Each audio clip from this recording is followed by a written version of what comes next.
Legaleagle is coming in loud and clear thanks to Ting Mobile. The coronavirus is the only thing that people are talking about anymore, and rightfully so. It's a novel virus causing significant illness and death. We don't know much about it, and it's spreading at a rapid pace. Countries around the world are on lockdown. The CDC recommends avoiding gatherings of more than 10 people, and several US states have closed bars and restaurants, and millions of people are suddenly working from home. Unfortunately, it seems like in the US, things are worse than they need to be. The person responsible for coordinating the American response to the pandemic is, of course, the President of the United States. And as Donald Trump once said in 2013, leadership. Whatever happens, you're responsible. If it doesn't happen, you're responsible. No, I don't take responsibility at all. Fast forward to a few days ago. With cities and states taking the lead in terms of the coronavirus response, President Trump has been heavily criticized for his response so far. Is the criticism warranted, or is everyone just picking on the ex-reality show host for no reason? Presidents from Truman to Reagan to Obama all agreed that the buck ought to stop with them. President Harry Truman even had a sign on his desk. In his farewell address, Truman said, "The greatest part of the president's job is to make decisions, big ones and small ones, dozens of them, almost every day. The president, whoever he is, has to decide. He can't pass the buck to anybody. No one else can do the deciding for him. That's his job." So is Donald J. Trump doing his job? My administration will take all necessary steps to safeguard our citizens from this threat. Today, we're going to look with a critical yet objective eye at what the US government is doing, whether it's doing enough, and whether it made things worse. Hey, Legal Eagles, it's time to think like a lawyer, because we're all quarantined in our houses, and what else are we gonna do? The account of the US government's response, or lack thereof, to the coronavirus is a story in 3 parts. So let's begin with part 1. By failing to prepare, you are preparing to fail. Benjamin Franklin. Our story begins 1 week before President Trump's inauguration, when Trump's team participated in a role-playing exercise with Obama's administration about how to prepare for a major emergency. The possibilities of emergencies included cyber attacks, hurricanes, and pandemics. The purpose of this exercise was to show the president how to respond to a massive emergency. This included a scenario about a very contagious flu-like virus that spread through Asia and Europe to America. The players actually discussed things like ventilator shortages, the need for a vaccine, possible travel bans, and coordination with state and local governments. The Trump team was told, pandemics can start in other countries and don't respect borders. Science must guide decisions. Federal and state collaboration is key. Consistent messaging is needed. Social distancing is recommended, and days and even hours can matter. The Obama administration had one goal in mind, getting ready to battle the worst public health crisis since the 1918 influenza epidemic, which public health officials thought was inevitable. And if you're inclined to dismiss this as fake news, Politico has the actual documents for this missed opportunity. As you can see from the role-playing meeting, the Obama administration created a plan for handling a crisis that would be similar to the H1N1 virus. Issues for discussion included hospital preparedness and response, funding from Congress, and collaboration between state and federal health officials. Although Trump's administration was involved, most of the 30 people who attended the meeting are no longer government employees. Although President Trump later said, "We were all surprised by the pandemic," that might have been true because he dismissed all the people who weren't surprised. Of course, the loss of qualified career professionals in the government has been a persistent criticism of the Trump era. President Trump made one of the most consequential decisions of his presidency back in May of 2018 when he disbanded the Pandemic Response Office, which President Obama created to get ready for a global virus. When President Trump was asked what responsibility he took for disbanding the White House Pandemic Office, he took no ownership. We've saved thousands of lives because of the quick closing. And when you say me, I didn't do it. I don't know anything about it. I mean, you say we did that. I don't know anything about it. But why did he do it? Here's President Trump explaining his decision back when he made it. Some of the people we cut, they haven't been used for many, many years. And if we ever need them, we can get them very quickly. And rather than spending the money, and I'm a business person, I don't like having thousands of people around when you don't need them. When we need them, we can get them back very quickly. And in a crazy twist that's probably just due to bad writing, Trump's partner in crime in disbanding this particular office was none other than former buddy turned frenemy John Bolton. President Trump's denial that he had anything to do with the Pandemic Response Office closing didn't go over well with Senator Sherrod Brown, who reminded President Trump that, quote, "I wrote you more than 600 days ago demanding answers after you fired the entire White House pandemic team." And then Brown brought the receipts. So yes, Trump cut the Pandemic Office 1 year after he took office. Of course, it is somewhat ironic that President Trump has tweeted about Obama's handling of the 2014 Ebola crisis nearly 100 times. He criticized President Obama for allowing U.S. citizens with Ebola back into the country, complained about President Obama flying people in from all over the country for meetings, and said Obama was, quote, selfish for playing golf. Yes, he criticized someone for playing golf. Unfortunately, that's not where the poorly timed budget cuts end. The president also cut the Health and Human Services funding by 15%, cut $1.2 billion from the funding for the CDC, and removed $35 million in the funding for the Infectious Disease Rapid Response Reserve Fund from the budget. The cuts to the funding and the personnel were made under the notion that the government could always get them back if they were needed later on. But as of the time of this video, that largely hasn't been the case. And despite warnings, the Trump administration has generally been very slow to recognize the danger that the coronavirus has posed. As you're probably aware, the coronavirus is spread from person-to-person contact through droplets. It can live for up to 2 to 3 days on a hard surface. The virus can remain asymptomatic for quite some time, which means that people can spread it to others for weeks before realizing that they are in fact infected themselves. With this community spread pattern, it's now clear that countries like Singapore and South Korea, which aggressively tested people and put those people who tested positive into quarantine, have had great success in containing the disease. Countries like Italy, on the other hand, which responded slowly and didn't do widespread testing, saw the disease metastasize quickly. Italy now has over 27,000 cases and over 2,100 deaths. They've closed schools, shops, sporting events, and ordered people to quarantine in their own home. Which brings us to part 2 of this story. You can't fight what you can't see. Or, I like the numbers where they are.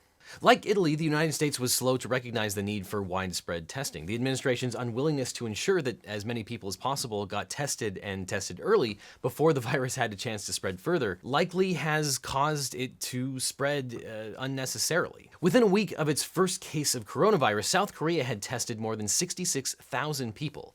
As of March 17th, the US has just barely tested 30,000 people, and there are still big problems with the testing process. As we've learned the hard way, there is a big public policy trade-off between extensive testing and later draconian measures. The more that you test and the more that you can isolate the people who are infected, the less the population in general has to quarantine themselves. But when you don't have testing, then people need to isolate as a preventative measure. As can be seen by this chart, the United States has been significantly behind testing for the coronavirus as opposed to other countries. As of March 11th, only 23 people per million people living in the United States have been tested. It lags behind the entire industrialized world. The United States could have used the coronavirus test published by the WHO back in January, which was based on a previous German test. Instead, the US decided to create its own test, which would have been fine if it worked. But science is hard, and it didn't. The American test turned out to be more complicated than the German test, and when it went out to labs, the results were inconsistent, and the CDC had to ship new tests with new chemical agents. This caused a huge delay, and as people had been exposed to the virus, continued to infect others. In the meantime, individual states developed their own test, but had to wait for the FDA's emergency approval process. As of February, the CDC's test continued to come back with errors, so states and cities did not have accurate testing kits ready at the start of the epidemic. And as the testing issue became more and more urgent, President Trump deflected on whether people should even be tested. You know, a lot of people think that goes away in April with the heat. Instead, it appears the president fixated on keeping the numbers low so it looked like the infection was less than it was, and potentially better than other countries. You may ask about the coronavirus, which is very well under control in our country. We have very few people with it. On March 8th, the president said, I would rather, because I like the numbers being where they are, I don't need to have the numbers double because of one ship.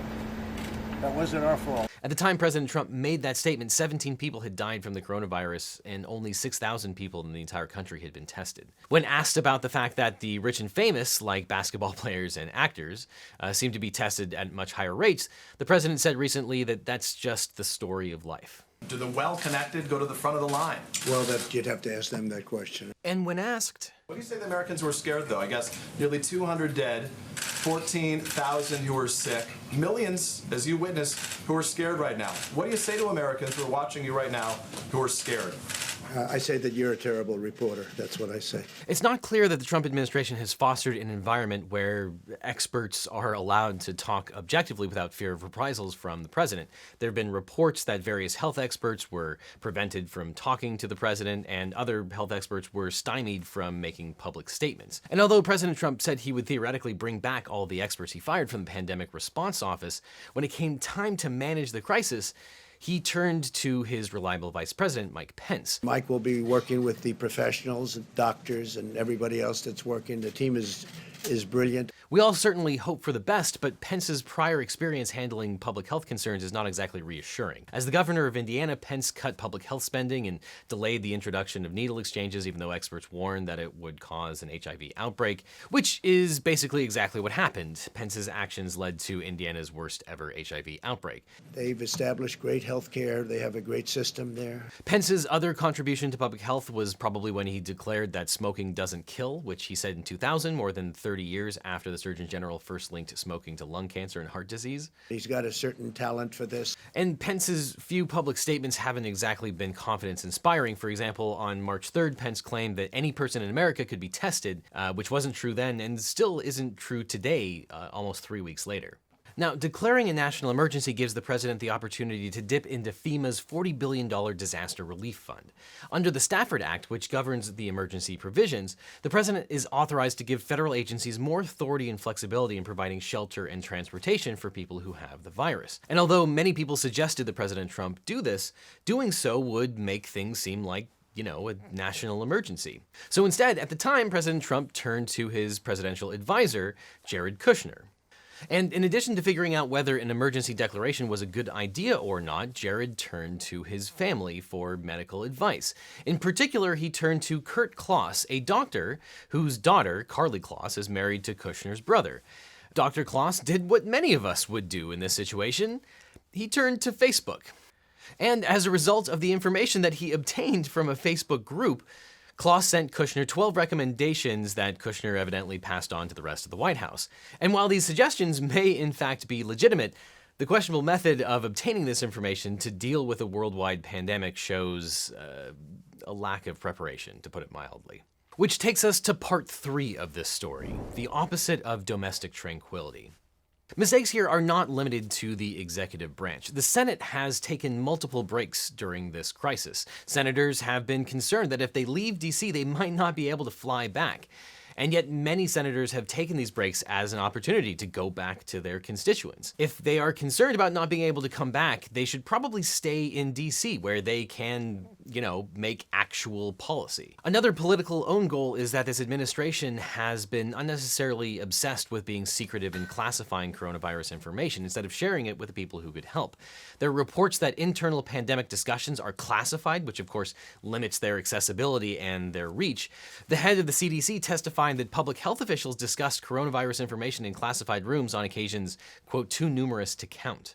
Additional reports indicated that the Department of Health and Human Services treated top-level coronavirus meetings as classified, and that those without security clearances were excluded from those discussions. It appears that at least by mid-March, the president started taking things more seriously. And on Wednesday, March 11th, President Trump gave his first nationally televised speech on the subject. My fellow Americans, tonight I want to speak with you about our nation's unprecedented response to the coronavirus outbreak. The most memorable part of the speech was the European travel ban. Unfortunately, large portions of this speech turned out to be incorrect or fabrications. First, President Trump said that all travel to and from Europe was being banned when he was really exempting Ireland and the UK, and American citizens could return home. He also said that cargo to and from overseas locations was being banned. That turned out to be not the case. And third, he claimed to have worked out a deal with insurance companies to cover the cost of coronavirus testing, which turned out to not be the case. Insurance companies agreed to waive copays, but not the actual fees for the tests themselves. The travel ban itself and the lack of clarity surrounding the particular travel ban had some unintended consequences as well. By now, you've probably seen the video and photos of people landing in the US and waiting in long lines. The airports, which are under federal jurisdiction, can't handle the influx of international travelers who are now required to receive the enhanced coronavirus screenings, which of course has caused thousands of people to be confined in very small spaces. 2 days later, on Friday, Friday the 13th, President Trump made his second address. This time he announced that he was signing an emergency declaration due to the coronavirus pandemic. To unleash the full power of the federal government in this effort today, I am officially declaring a national emergency. The National Emergency Declaration now allows the president to do a couple of important things that many, including many in the medical industry, were begging for a long time. Under the Stafford Act, the president can now tap into those FEMA accounts. The money can now be used for a variety of essential items, such as needed medical supplies, testing kits, and equipment for hospitals. The emergency declaration also allows the president to waive Medicare and Medicaid requirements, including payment limitations for out-of-network providers and certain certifications. And while the substance of the speech was well received, causing stock market prices to increase dramatically, the actual speech itself was notable for the fact that in a speech about a pandemic, Trump was seen shaking hands with members of the administration, various CEOs, touching their faces, touching the microphone, and not setting a great example. Which is ironic because this is exactly the same place where Trump literally looked at the sun during an eclipse. Unfortunately, the speech also had some inaccuracies and caused additional uncertainty. For instance, President Trump vowed that Americans would soon be able to go to testing sites in places like their local Walmart parking lots. So we've been asked to make portions of our parking lot available in select locations in the beginning and scaling over time as supply increases so that people can experience the drive-thru experience that the president described. This was unfortunately premature, as representatives of Walmart and other major companies said they had no idea how the tests would be conducted, let alone when it would happen and other pertinent details. President Trump also announced that Google was developing a website where Americans could input their symptoms and find out if a test was necessary and then be directed to a testing site near their homes. Google is helping to develop a website to determine whether a test is warranted and to facilitate testing at a nearby convenient location. Unfortunately, that was news to Google, which said that Google didn't have any of those plans, that its sister site Verily was in the early stages of development of a website that would be specific for the San Francisco Bay Area, and that wasn't even close to being finished. Of course, other measures are being taken as well. The Fed is attempting quantitative easing by trying to reduce interest rates to zero, but it's not clear that this is going to have any effect on the economy or individuals because this is both a supply side and a demand side shock. And at the time of this video, there are currently active negotiations over a bipartisan bill to provide relief and fight the pandemic, and I think everyone is optimistic that that's going to be passed sometime very soon. Whether it's effective or not will be a totally separate question. So listen, I think we're all on the same page with hoping that this disease gets eradicated and preventing the loss of additional lives. But there's a difference between handling something effectively and trying to control the narrative to make it look like something is being handled effectively. The president stated at a fundraiser not too long ago that they're trying to scare everyone from meetings, cancel the meetings, close the schools, destroy the country. And that's okay, as long as we can win the election. But I really believe that if they see the Trump administration is handling this virus in a professional, competent way, I don't believe it's going to hurt us. Hindsight is, of course, 2020, but we saw this unfolding in other countries first. We're not the first country to be hit with the coronavirus, and we should have been better prepared. It looks like the government is finally starting to take this seriously, but to date, no one would claim that the government's response has been perfect. But just because the US government doesn't seem to know what it's doing doesn't mean that we can't get through this together. We will if we all stick together. And the best thing that you can do right now is call your parents, your friends, and encourage them to stay home for the next month or so. It's more important than ever to check with the people that you care about to see if they need help. And one of the best ways to do that is with Ting Mobile. And as a bonus, if you want to call your parents and tell them to stop shopping at Costco because they already have enough supplies to last for months, the call will be super clear. Ting Mobile is a different kind of mobile provider. With Ting, you only pay for the actual data and services that you use at the end of the month. And because you're only paying for what you actually use, Ting customers pay on average just $23 per month for one of their devices.